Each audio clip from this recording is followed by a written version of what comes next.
Okay, so in this video, we're going to talk about integration by substitution. Now, this is just a strategy that we use for evaluating certain types of integrals. Integration by substitution involves rewriting a complicated integral so that it becomes a simpler integral to evaluate. For the sake of explanation, we'll assume that the original integral involves the variable x and the rewritten integral involves the variable u. And so we can kind of visualize that as something like this, where we have a complicated integral involving x.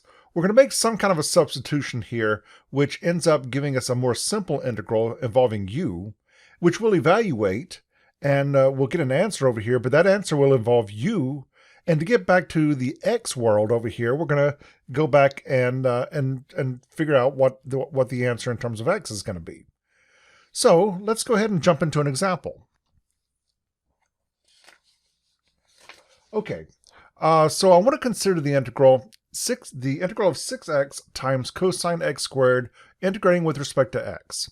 And this is a complicated integral. We don't have any rules or anything that we've seen so far that would help us evaluating this. So let's just kind of work our way through the substitution, and I'll show kind of why we're making this particular substitution and the different types of things we have to think about when we do this. So we're going to make the substitution u equals x squared. So up here, instead of saying cosine x squared, we're going to say cosine u. Now when we make a substitution, we have to consider what happens with the differential. Recall that if u equals g of x, we're just making, hey, u is just some function involving x. Then one way of writing the derivative is using the Leibniz notation, du dx. And that equals g prime of x. Now du dx, now these are very small, almost zero, but they're non-zero. They're very, very small quantities. And remember, we have a way of thinking about these things, a way of interpreting what these things mean. If we rewrite this as du equals g prime of x times dx, then what this really means is that if we start off with some function here and we change x by some very small amount, dx, then when we multiply that by the derivative at that value x, then that tells us how much we can expect for the function value to change. And so that's just one way of writing this. And we saw this earlier when we were talking about derivatives. But one thing we can do here is we can isolate dx by itself. We can write this as dx equals du over g prime of x. And so what we're going to do up here in this integral is we want to rewrite this involving u's, and that involves the differential as well. We want to rewrite this as something involving du. So if u equals g of x, which equals x squared, then we find that dx is equal to du over g prime of x, which is du over the derivative, 2x. And so what that means is that the original integral now becomes the integral of, well, let's see, we didn't do anything with the 6x, so I'm going to leave it sitting right there. Cosine, okay, x squared is now u, so I'm going to write cosine u. Dx, I can see up here that dx is equal to du over 2x. And so we have du over 2x. All right. And what we see here is that I've got, at first it looks like a more complicated integral because we have x's and u's and everything all in the same integral here. But with this substitution method, what we want to see is the x's cancel out. 6x and 2x will cancel out, just giving me a 3. And so I end up with the integral of 3 cosine u du. And so this integral over here in x world is equivalent to this integral over here in u world. And you can see this is a much simpler integral, which we know how to go ahead and evaluate that. Now I just want to point out, this step right here, this 6x and this 2x, they canceled out, and that was what made this end up being a much more simple integral. If that doesn't happen, if you can't cancel out the x's, then what that means is, well, maybe you didn't make the right substitution, or it could be that you just have a problem that can't be done using this strategy. And so we really want to see if we can cancel out those x's to turn this into an integral that involves nothing but u, and then we would go on to do that. So this would be, let's see, we'll just leave the 3. The antiderivative of cosine is sine. So you would end up with with the sine of u. And since I know that u is equal to x squared, I can see that my answer here is just sine of x squared. And don't forget to add that plus c at the end since we're dealing with indefinite integrals here. And so rewrite the integral into something that we can evaluate it, get the answer in terms of u's, but then make sure you go back into x's for the final answer. So now, one question is, well, when exactly does this method work? When does integration by substitution work? Well, it works when we're given an integral that has the following form, where we have f of g of x. So g of x is an inside function being thrown into some other function over here. And there's a g prime of x out here somewhere. So the derivative of that inside function is just kind of hanging around out there somewhere. Now I've also got a k in here, and k is just some constant. So really I don't care, whether it's exactly g prime out here. If it differs by some constant here, that's perfectly okay. All right, the other thing here is that we got to make sure that f of x is continuous and the g of x is differentiable. But if we have something that's in this form, then this method works pretty well. And so the thing we're looking for is the thing we're going to make the substitution, and we're hoping to see the derivative of that kind of hanging outside of that. All right, so let's look at an example right here. We want to integrate 4x squared times x cubed plus 7 raised to the 4th. All right, so I'm thinking about whether substitution might work right here. It looks like I've got an inside function here, x cubed plus 7. So if I let that be u, then what would u prime be? It would be 3x squared, right? And so I see there's an x squared hanging out here.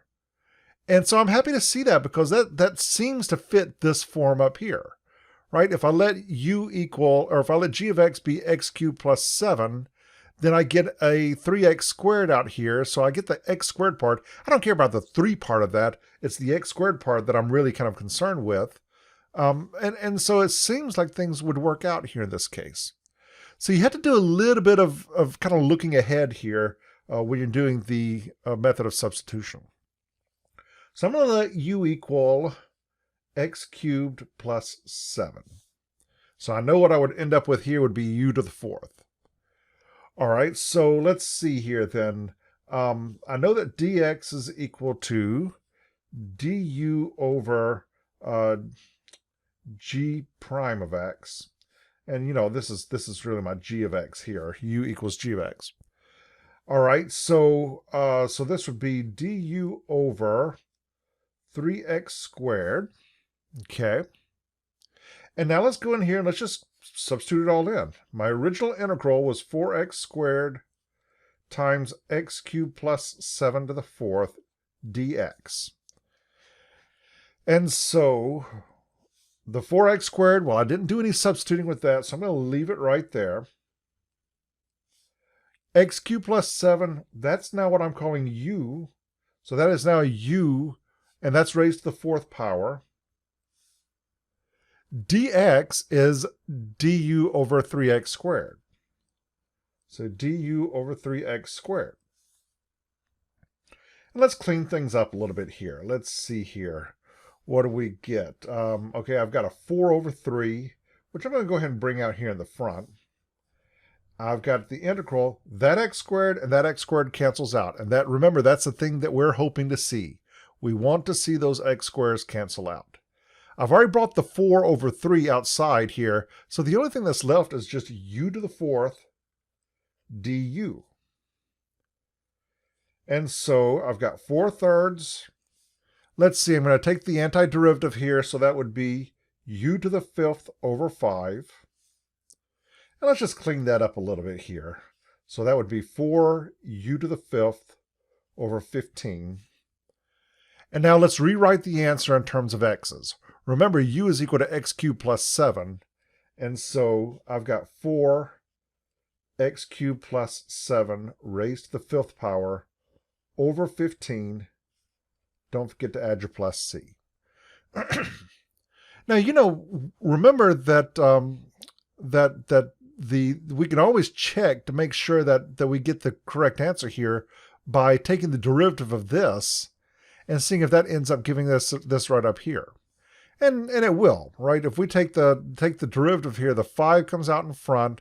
That 5 would cancel with this 15 down here, right? And that would give me a 4 over 3. That would give me a 4 over 3 times x cubed plus 7 raised to the 4th. But then when you multiply by the derivative on the inside, you get a 3x squared. So that 3 would cancel with this one down here. You'd end up with exactly what you got right up here, 4x squared times x cubed plus 7 to the 4th power. So, all right, just using the chain rule there, and we can check our answer to make sure that we get the correct one there. Okay, so let's look at another example. All right, so I've got the integral of 5x plus 5 over 2x squared plus 4x. That entire denominator is raised to the 2nd power. Differentiating here with we're doing the integral here with respect to x. And so I'll need to go in here and see what do I get. Okay, let's start off with the substitution. U equals, let's see here. It looks like, I always look for inside functions here. So it looks like 2x squared plus 4x is a thing that I would want to try. So let's just try it. 2x squared plus 4x. Okay. So let's see here. Okay, I'm going to do this a little different way here. I'm going to say, all right, remember du dx is equal to, so that's the derivative of this. So that would give me 4x plus 4. Okay. And let's see. I'm going to rewrite that as du dx is equal to 4 times x plus 1. I just factored out a 1 right there. Multiply both sides by dx, so I get du is equal to 4 times x plus 1 dx. And then I can divide both sides by 4 times x plus 1, and I see that du over 4 times x plus 1 is equal to dx. So I'm not really doing anything different here. I mean, what I got there is still, that's really just dx is equal to du over g prime. I just sort of, wrote it out over there. And so what I can see here is that dx is equal to du over 4 times x plus 1. Okay. Now let's go ahead and do our substitution. So let's see, what do we get here? The original integral becomes, let's see, I didn't do anything with the top up there, so I'm going to leave it alone. The denominator becomes u squared. Dx becomes du over 4 times x plus 1. Now remember, in order for this technique to work, we need to be able to cancel out the x's. And I can't do it directly yet. I can't just start canceling stuff out yet. I need to do one more little step here. If I factor a 5 out of the numerator over here, then I think we can see that that the x's will cancel out. All right, I get the x plus 1s cancel out at this point. Okay, and so let's clean things up a little bit here. Looks like I've got a 5 over 4. Those are just constants. So I'm going to just pull that out here in the front. I've got the integral of 1 over u squared du. All right, so it's a simpler integral to do. Let's see, so that's 5/4. I'm going to rewrite this as the integral of u to the negative 2. Okay, I didn't do any calculus there. All I did was rewrite 1 over u squared as u to the negative 2. And now I'm going to integrate. Also remember here, I haven't done any calculus really along the way here. All I've done is just sort of some substitutions and some simplification. And that's why I keep this integral sign all the way along the way. But at this stage right here, I'm actually doing the antiderivative. So I'm not going to write the integrals anymore. I'm actually doing what it's asking me to do. So 5/4, let's add 1 to the exponent. So I get u to the negative 1 over the same thing downstairs. Okay. And so it looks like we have a negative. We've got a 5/4, and looks like there's a u in the denominator, right? That u to the negative 1 will go downstairs. So I've got myself an answer, but that answer is in terms of u's. And so I'm going to go back and rewrite that in terms of x's. And remember that u is equal to 2x squared plus 4x. And so I've got negative 5 over 4 times 2x squared plus 4x. Tack on your plus c, and we're done. I guess we probably could take this one tiny step further. We could factor a 2 out of this right here and simplify this answer just a little bit more.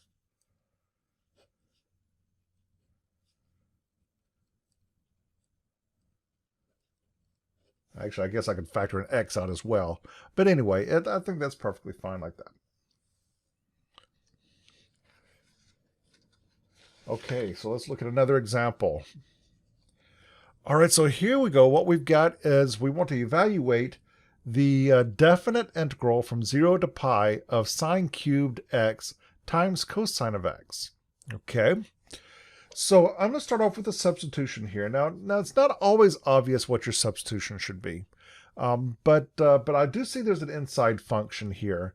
Remember, sine cubed x, this is really the same thing as sine of x, all of that cubed.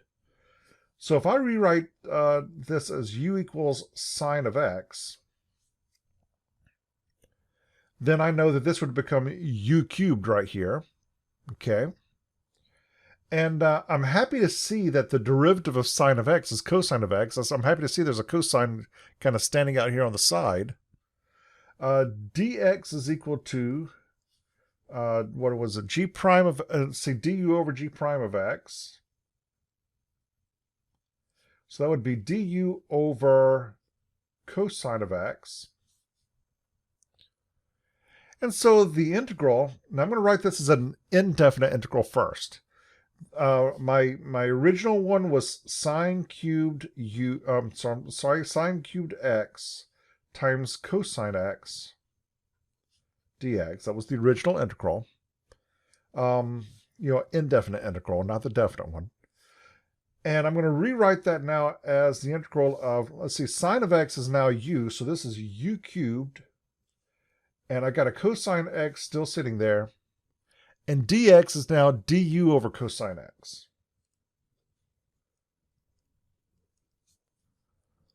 And the thing that we hope will happen actually happens here. We cancel out the cosines. And so we end up with the integral, the indefinite integral of u cubed du, which is a pretty simple one that we can do. Remember, we're just going to add 1 to the exponent, and we get that same number downstairs. And so we've done the integration at this point. Let's go ahead and rewrite this in terms of x's. So that would be sine to the 4th x over 4 plus c. So now that was the indefinite integral.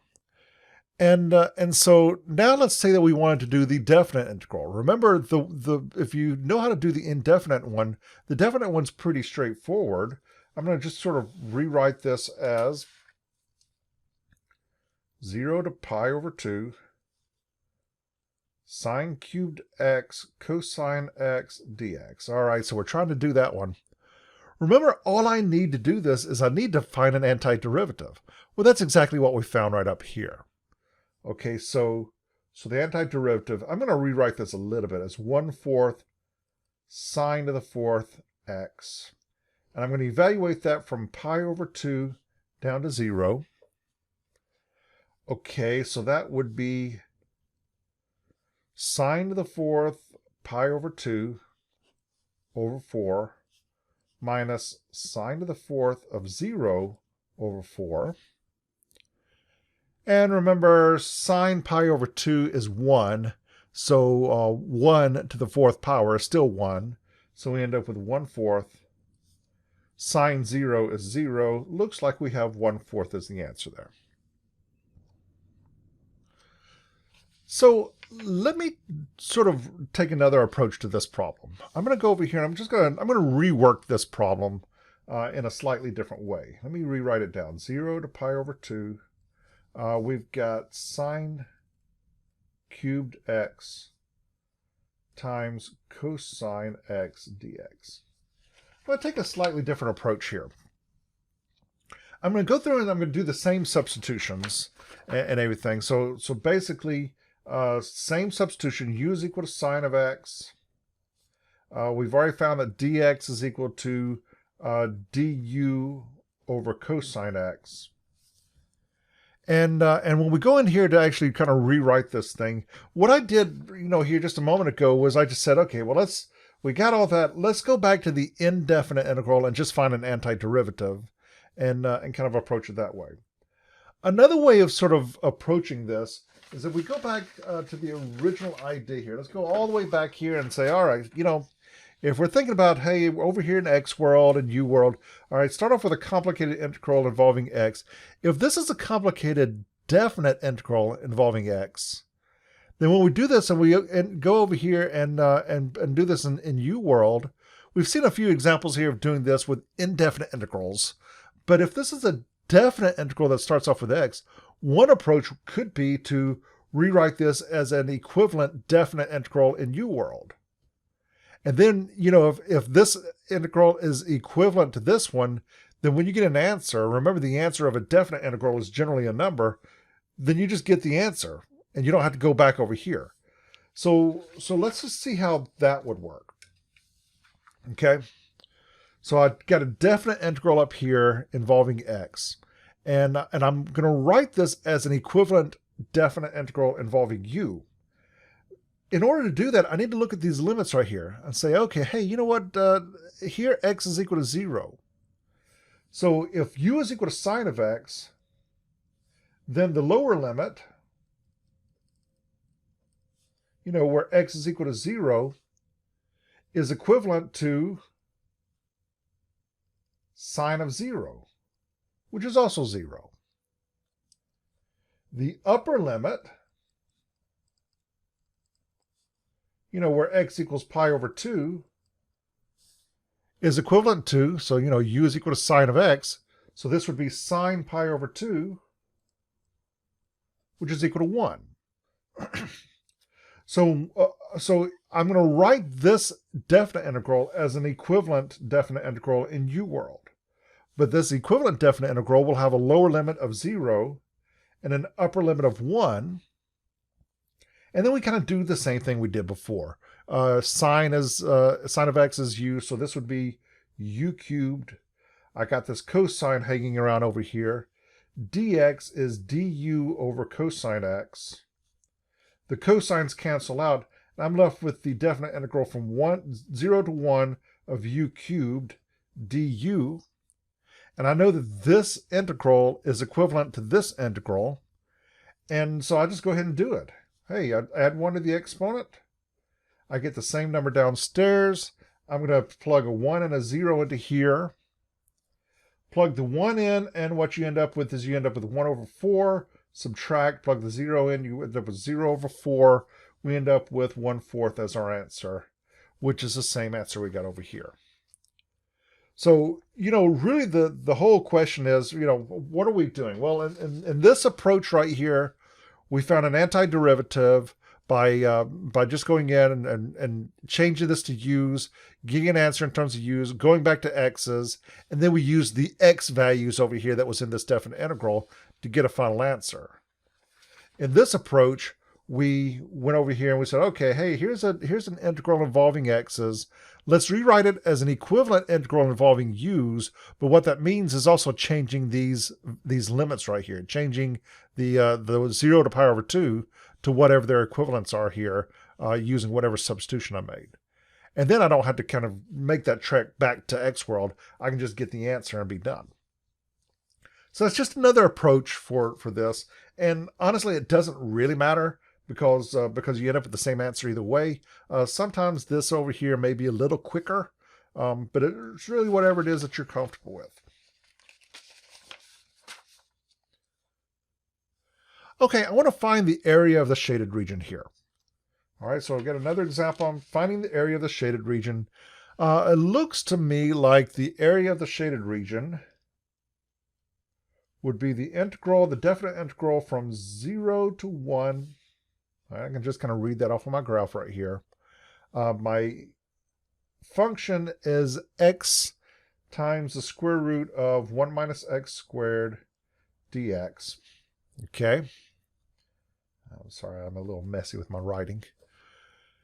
Okay, and if I can evaluate that integral, then I should be able to go in here and get this area. Well, it looks like perhaps I'm going to go ahead and I'm going to rewrite this. Okay, I'm going to rewrite this as 0 to 1 x times 1 minus x squared to the 1/2. Because I know I have to change that to an exponent eventually somewhere along the way anyway. So I'm just going to rewrite that there. And now, remember, we just saw an example where we kind of took two different approaches to finding a definite integral.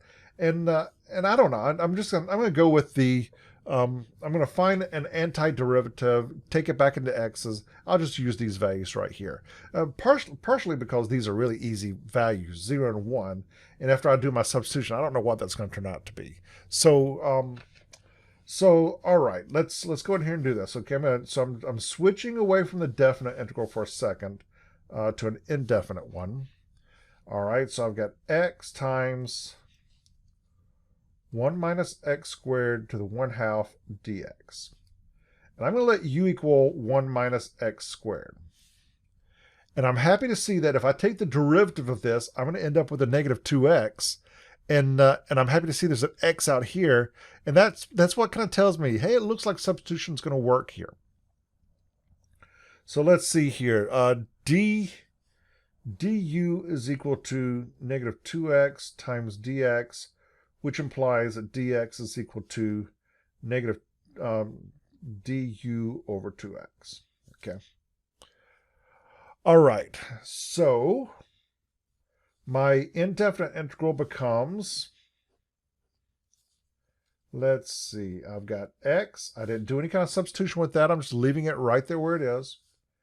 1 minus x squared is now u, and that's raised to 1/2. Dx is negative du over 2x. I can see my x's cancel out, which is exactly what I want to have happen with the method of substitution. And my indefinite integral becomes, let's see, I'm going to go ahead and take this negative 1/2 out in front. All right, so negative 1/2, that comes out in front. There's a 2 down there in the denominator. I got a negative hanging around, so that just comes out in front. I have u to the 1/2 du. Okay. So I've got a negative 1/2 out in front. Let's do this integral. Add 1 to the exponent, which would give me a u to the 3/2. And I get 3/2 in the denominator as well. All right. Looks like this 2 and this 2 would cancel out, just leaving me with negative u to the 3/2 over 3. And because I've decided I'm going to use these numbers right here, the 0 and 1, those are x's, I'm going to go ahead and rewrite this as x's. So let's see. U is 1 minus x squared, so that would be negative 1 minus x squared to the 3/2 over 3. And I've got myself an antiderivative. All right.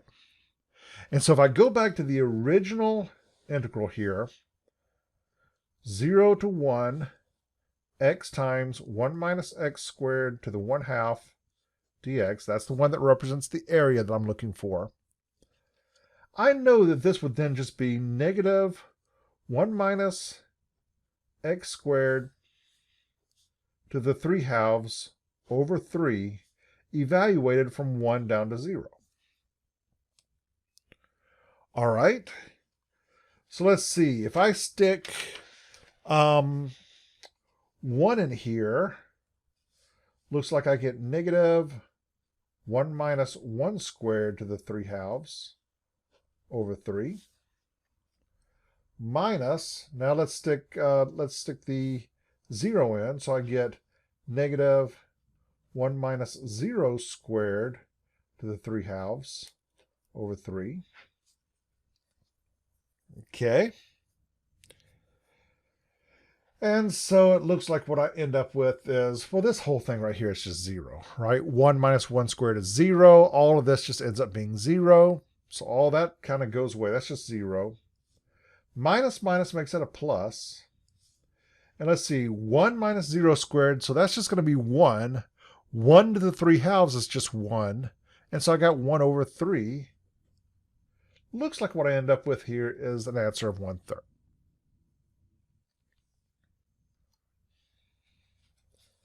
Okay. I know this video is running a little long, but I'm going to do one more real quick example. I want to find a general rule for the integral of sine kx. Well, if I let u equal kx, then it's pretty easy to see here that dx is going to be, let's see, what would that be? G prime of x over d, that's not right, du over g prime of x. All right, and so looks like that would be du over k. All right, and so the integral up here, the integral of sine kx dx, here k is just some constant, is equal to the integral of sine u times du over k. And so I think what you can see here is that I end up with a 1 over k kind of popping out here in front. And the integral of sine is negative cosine. So my answer here would be 1 over k times negative cosine u, which is, let's say that's a negative 1 over k cosine. And remember, u is just kx. And so I can see here that if I start off with the integral sine kx, then an antiderivative of that would be negative 1 over k times cosine kx plus my constant. And you can see, okay, if you took the derivative of this, it's easy to verify that you get backed up here. And this is probably worth remembering just as a general rule somewhere. The equivalent, I'm sorry, the one that goes along with this would be if I was trying to find the integral of cosine kx. And you can do exactly the same substitutions and everything. You'd find that this is equal to 1 over k times sine kx. Okay. So we've got a general rule here for sine kx, or the integral of sine kx, or the integral of cosine kx. And I forgot my dx here. All right. I hope this has been helpful.